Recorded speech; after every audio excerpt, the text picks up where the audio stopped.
Witam serdecznie. Dzisiaj pokażę Wam Nokię 6030. Jest to jedna z niedocenianych Nokii, według mnie druga po Nokii 3310, która jest bardzo wytrzymałym telefonem. Tak ona wygląda, nie posiada żadnego aparatu, jest bardzo prostym telefonem. Na samym dole znajduje się tutaj port ładowania, port do słuchawek. Możemy słuchać tylko i wyłącznie radia przez słuchawki i tu mamy następny port USB. Telefon posiada tutaj u samej góry włączanie i wyłączanie telefonu. Bardzo poręczna sprawa, bo w tym miejscu często jest tak, że można przypadkowo wyłączyć i włączyć telefon. Teraz sprawdzimy sobie pod spodem, jak wszystko wygląda. Bateria oryginalna do tego telefonu to BL5C.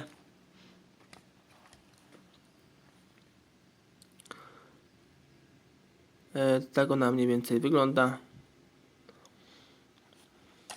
Pod spodem znajduje się nalepka, e-mail. Telefon został wyprodukowany na Węgrzech, jak widzicie.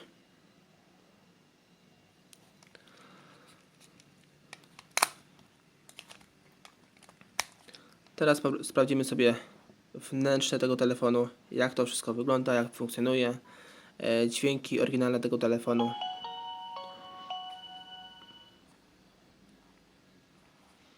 O, tu w tym miejscu telefon posiada główny głośnik.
Teraz sprawdzimy, w którym roku została wyprodukowana ta Nokia.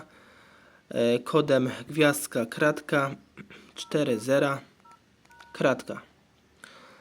Jak widzicie, telefon został wyprodukowany w 2005 roku w grudniu 29. Jest to model 6030 i tu mamy dalej wersję naszego softu.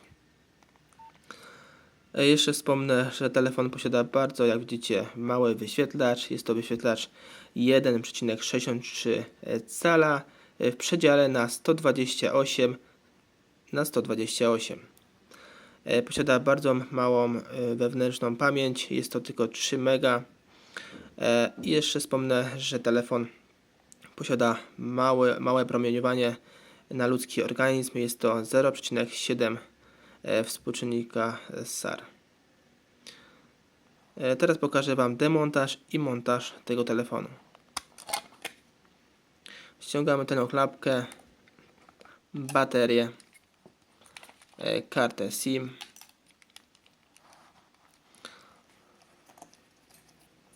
podwadzamy tą górną obudowę z jednej strony, następnie z drugiej strony. Obudowa praktycznie nam sama odchodzi. Kolejnym krokiem będzie podważenie obudowy przedniej. Od samego dołu podważamy z jednej strony, następnie z drugiej strony i obudowa nam fajnie schodzi. Teraz odkręcamy 1, 2, 3, 4, 5, 6 wkrętów gwiazdkowych.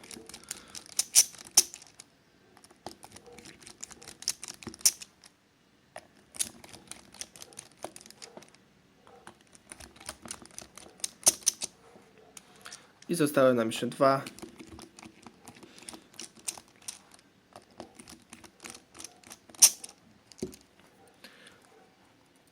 Wyciągamy je.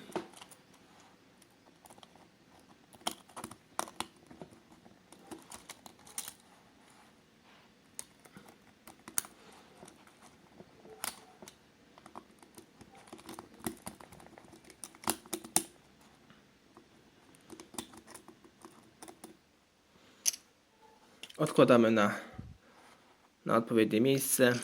Teraz widzimy, że został nam wyświetlacz i ta cała ramka, która doczepia się do tasiemki klawiatury. Odkładamy ją i wyświetlacz z ramką nam też samoczynnie odchodzi. Tu mamy odpowiedni zaczep do naszego wyświetlacza i tu jest właśnie ta zapinka od wyświetlacza. I teraz podwadzamy całą naszą płytę w odpowiednim miejscu, w którym znajduje się taka luka specjalna pod podwadzenie naszej płyty i ściągamy naszą płytę. Dzięki za oglądanie tego filmiku. Zapraszam Was na kolejne filmiki z udziałem Nokii i Sony Ericssonów. Cześć.